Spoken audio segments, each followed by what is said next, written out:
Welcome back, everybody. This is United vs. Everybody. I am your host, Sean, and we are back with another episode of What If. I know you guys, if you've been following along the channel, you know that this is just a fun series that we've been doing for a couple seasons now. So this is season 3, episode 3, because there are times, right, during the live streams where maybe a question or a concept kind of pops up that does make you kind of stop for a second and just go, I wonder.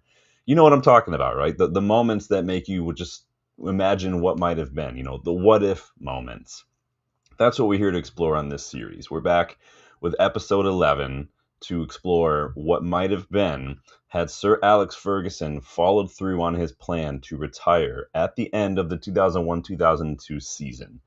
I know I don't want to think about it either, especially because, it's bad for us and good for rivals if that had come through. But I think that this is what imagination's for. It's all in good fun. It's all just something to talk about because, again, there were a lot of situations and a lot of circumstances and a lot of context going on around that time that make this seem like it's actually plausible. So we're going to dive into that. What if Sir Alex had retired at the end of the 2001-2002 season like he originally planned to, like he announced that season? So like the video, subscribe if you're new, check the memberships, you guys, because memberships do allow you to also get involved in suggestions for the episodes of What If. So keep that in mind as well. So let's dive right in, everyone, and take a look at this. I know I don't want to look at it either. So if you remember, Sir Alex actually announced his decision to retire in the middle of the 2001-2002 season, not the end. He pulled a Jurgen Klopp, basically. Or maybe a Klopp pulled a Fergie. I don't know.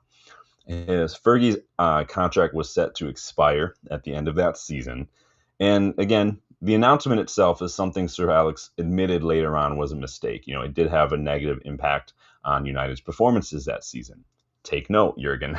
Fergie ended up changing his mind in February that season, staying in the club for another 11 years, which, again, awesome. But again, though, what if he hadn't changed his mind? What if he'd actually retired? What might have been different? Well, I think the most obvious place to start is probably trophies. Sir Alex had a lot of trophies. He went on to win another 17 trophies after that season, between then and his retirement, which includes 6 Premier League trophies as well. Quite frankly, it's not unrealistic to think that United wouldn't have lifted anywhere near that trophies maybe had he retired when he originally wanted to.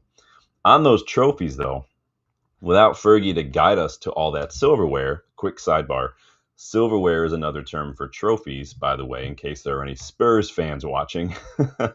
Without Fergie, those Premier League titles would have gone to other clubs, mainly Chelsea, who would have won 3 times after finishing second in 2006, 2007, 2007, 2008, and 2010, 2011.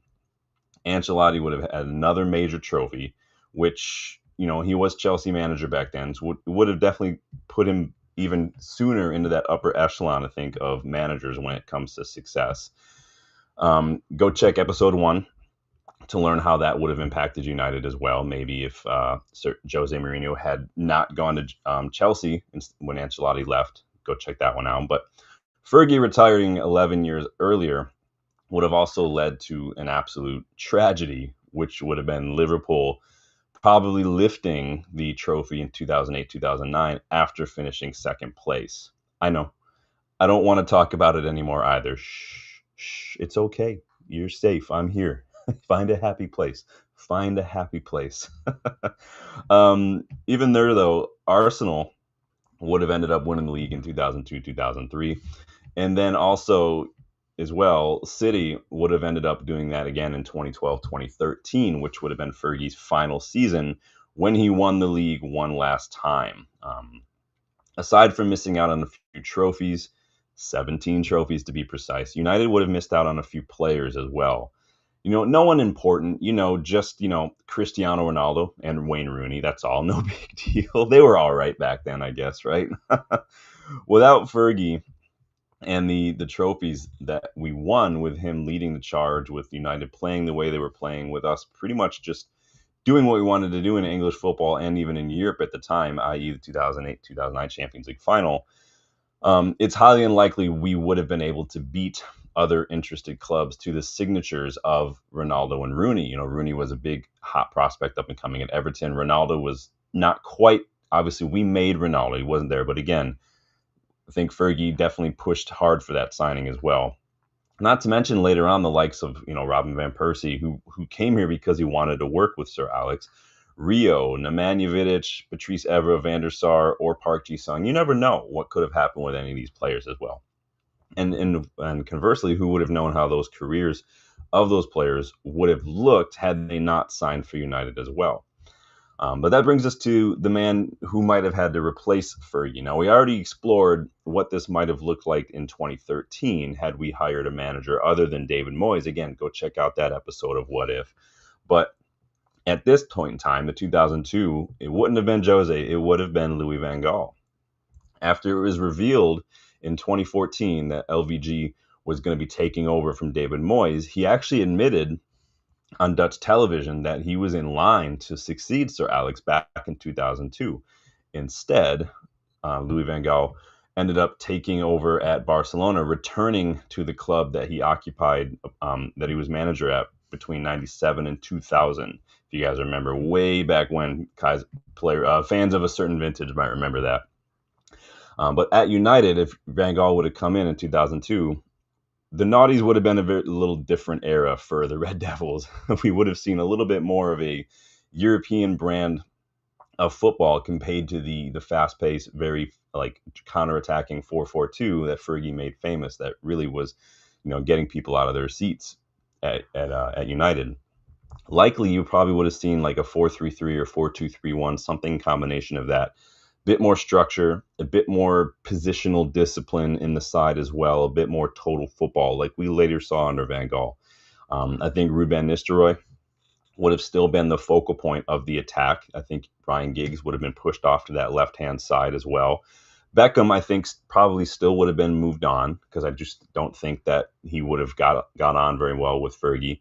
But I do think Louis van Gaal would have signed more disciplined, versatile technical players to suit his style of play. I do still think we would have signed Rio because I think that his ball playing ability and that revolutionary playing style that Rio brought to the center back role, I think that would have suited Louis van Gaal's system. I think he wants those passes and things, players who are able to do a little bit of everything. Again, I don't think we would have signed Ronaldo. I don't think we would have signed Varane or many of the other players that we signed back then. For instance, like I think it was clear that Roy Keane was starting to pick up little niggling injuries here and there. I think it would have been a more versatile midfielder, someone who Louis van Gaal played with before, Philip Cocu, who I think would have been brought to United back then. Again, Dutch managers, especially Louis van Gaal, we saw this with like Daley Blind and whatnot. They do favor the system over the names of the players.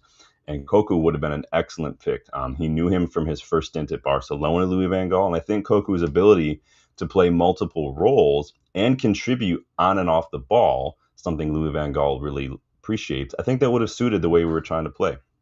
Instead of Cristiano Ronaldo, I think Louis van Gaal would have pushed United to sign Arjen Robben, who we were scouting back in those days, if you guys remember, but he ultimately would go on to sign for Chelsea back in 2004. And I do actually think as well, to tackle that midfield area even further, not immediately the first summer, but the following summer too, I think Paul Scholes maybe would have been moved on a little bit later on as well. I don't think we would have had the long-running Wesley Sneijder joke. I think we actually would have gone and signed Wesley Sneijder. I think LVG would have signed that midfielder later when he was coming through Ajax as a young up-and-coming midfielder. And I think that's what we would have done.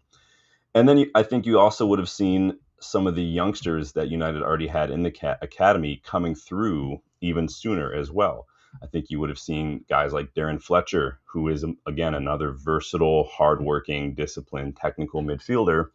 I think he would have been brought into the side. Louis van Gaal has a history of working with youth, guys like McNair, Blackett, Varela. A lot of these guys he brought through as United manager and promoted to the first team, Marcus Rashford as well.